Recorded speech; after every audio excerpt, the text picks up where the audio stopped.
हाल ही में गोधन न्याय योजना सुर्खियों में रहा था। तो यहाँ किस लिए सुर्खियों में रहा था, यहाँ योजना किस राज्य सरकार के द्वारा प्रारंभ की गई है, इसके क्या उद्देश्य और यहाँ कब से प्रारंभ किया जाएगा और साथ ही साथ इसके क्या लाभ हैं, इन पर भी हम आज चर्चा करेंगे। तो गोधन न्याय योजना छत्तीसगढ़ सरकार के द्वारा प्रारंभ की गई एक महत्वाकांक्षी योजना है, जिसका प्रमुख उद्देश्य गौपालकों से की आर्थिक स्थिति को मजबूत करना, साथ ही साथ शहर में बढ़ते जा रहे आवारा पशुओं की समस्या को दूर करना, यह गोधन न्याय योजना का प्रमुख उद्देश्य है। गोधन न्याय योजना की शुरुआत हरेली पर्व से की जाएगी। गोधन न्याय योजना के तहत गौपालकों से एक निश्चित दर पर गोबर खरीदा जाएगा, उनसे डायरेक्ट ही यहाँ गोबर खरीदा जाएगा, जिसके लिए छत्तीसगढ़ के कृषि एवं राज्य संसाधन मंत्री रविंद्र चौबे की अध्यक्षता में यहाँ कमेटी गठित की गई है, जिसमें 5 सदस्यीय मंत्रिमंडल हैं और इस कमेटी ने गौपालकों से गोबर खरीदने की दर ₹1.5 प्रति किलोग्राम रखी है। प्रति किलोग्राम की दर से यहाँ गौपालकों से गोबर खरीदा जाएगा। अब वित्तीय प्रबंधन पर चर्चा करते हैं। तो गोबर खरीदने से लेकर उनकी वित्तीय प्रबंधन तथा वर्मी कंपोस्ट के उत्पादन से लेकर के विनियोजन तक की प्रक्रिया के निर्धारण के लिए मुख्य सचिव की अध्यक्षता में अन्य सचिवों की एक कमेटी गठित की गई है। तो छत्तीसगढ़ के वर्तमान में मुख्य सचिव कौन है? तो छत्तीसगढ़ में वर्तमान में मुख्य सचिव आरपी मंडल जी वर्तमान।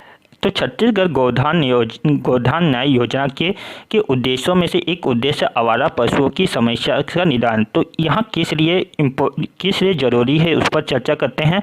तो देश में बड़ी आबादी ऐसे पशुओं की है जो तो ना तो दूध देते हैं ना तो किसान के काम आते हैं। कई राज्यों में ये पशु छोटे और बेसहारा पशु किसानों के लिए एक बड़ी समस्या बन गए हैं तथा शहरों में यह दुर्घटना का एक मुख्य कारण है। सड़क दुर्घटना का ये मुख्य आवारा पशु मुख्य कारण है। गाय पालक दूध निकालने के बाद उन्हें खुला छोड़ देते हैं जिससे सड़क दुर्घटना होने की समस्या बढ़ जाती है। साथ ही साथ इन पशुओं के चारे पानी का प्रबंधन करने के साथ साथ उन्हें बंधक बनाए रखते हैं ताकि उन्हें गोबर मिल सके, जिससे वहां बेचकर आर्थिक लाभ कमा सकें। यहाँ पर हमने देखा था वर्मी कंपोस्ट का निर्माण। तो वर्मी कंपोस्ट के निर्माण पर चर्चा करते हैं। गाँवों में पशुधन के संरक्षण एवं संवर्धन के लिए गौठानों का निर्माण किया जाएगा, जिसमें छत्तीसगढ़ राज्य सरकार ने अब तक कुल 2200 गाँवों में यह योजना प्रारंभ कर दी है। गौठानों का निर्माण कर दिया गया है और 2800 नए गौठान निर्माण करने की योजना है। इन गौठानों को हम आजीविका केंद्र के रूप में विकसित कर बड़ी मात्रा में वर्मी कंपोस्ट का निर्माण भी महिला स्व सहायता समूह के माध्यम से शुरू की जाएगी। गोधन न्याय योजना के माध्यम से तैयार होने वाली वर्मी कंपोस्ट खाद की बिक्री सरकारी समिति के माध्यम से होगी। तो यहाँ पर बड़ी सुविधा दे रहा है छत्तीसगढ़ राज्य सरकार। इन जो वर्मी कंपोस्ट का जो उत्पादन किया जाएगा उनकी बिक्री भी राज्य सरकार या सरकारी समिति के माध्यम से होगी। जैविक खाद की मार्केटिंग की व्यवस्था भी सरकार के द्वारा होगी। तो देश में इस गोबर का ज़्यादा इसमें हाल में 100 मीट्रिक टन गोबर का उत्पादन होता है, जिसकी कीमत लगभग 5,000 करोड़ रुपए है। इस 100 मीट्रिक गोबर की कीमत लगभग 5,000 करोड़ रुपए है। तो इसका अच्छे सही तरीके से प्रबंधन किया जाए। यहाँ सड़क के central institute of agriculture engineering ने ली। इसी को ध्यान में रखते हुए छत्तीसगढ़ सरकार ने गोधन न्याय योजना की शुरुआत की है।